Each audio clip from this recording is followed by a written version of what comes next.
24वें सूत्र के अंदर दर्शन करते हुए कह रहे हैं, नासेव तस्मिन् तत्सुख सुखित्वम्। और प्रेम की और भक्ति की एक बहुत सहज और सरल व्याख्या यहां नारद जी ने दे दी और कहा कि गोपियों के प्रेम की यदि परिभाषा, गोपियों के प्रेम का वर्णन या यदि व्याख्या एक शब्द में करनी हो, एक वाक्य में करनी हो, तो क्या हो सकती है?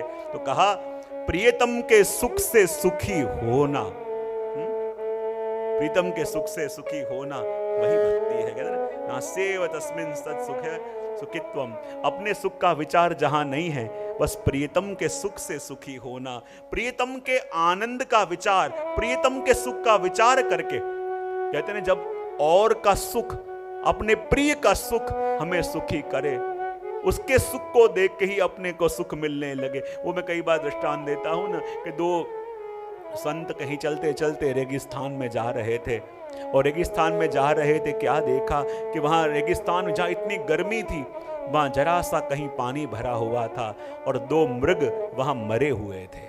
तो एक संत ने पूछा कि पानी है, प्यासे नहीं, कि वहां पानी पड़ा हुआ है तो प्यास से मर गए, ऐसे कह नहीं सकते। ना कोई मारा तीर, घाव कहीं दिखे नहीं, तो कैसे तज दिए शरीर। कहते हैं कि पानी वहां है इसलिए प्यासे मर गए कह नहीं सकते। शरीर में कोई तीर का निशान नहीं है कि किसी ने शिकार कर दिया हो, फिर ये दोनों मर कैसे गए? तब कहते हैं कि ये मरे उसका एक कारण है। बोले क्या?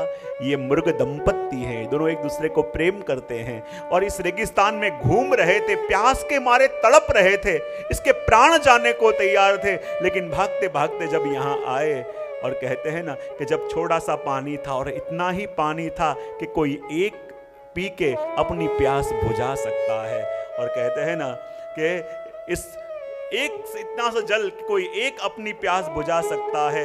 और कहते हैं कि देखो घाव तो कहीं नहीं है पर इनको बाण लगा है। बोले कौन सा बाण? तो कहते हैं लगा प्रेम का बाण, और तू पी करते दोनों त्यज दिए प्राण। कहते हैं दोनों यहाँ पे आए और दोनों में चर्चा हो गई। बोले क्या? एक कहता है कि एक जन पानी पी के जीवित रह सकता है और मेरी इच्छा है कि तू पानी पी। वो कहे नहीं तू पानी पी, वो कहता है तू पानी पी, और यूं करते करते दोनों के प्राण चले गए। और कहते हैं जहां मैं आवे वहां काम, और जहां तू आवे वही तो प्रेम है, वही तो भक्ति है। जहां सुख लेने की बात आवे कि सामने वाले से मुझे सुख मिले वो काम, और मैं ऐसा क्या करूं कि उनको सुख मिले, और उनको जिसमें सुख मिले वो रूप लेने को तैयार, उनको जिसमें सुख मिले वो स्वरूप धारण करने को तैयार, उसको कहते हैं प्रेम। इसलिए कह दिया कि सामने वाले के स्वरूप को, सामने वाले को सुख देना, यही एक भक्ति की विलक्षणता है।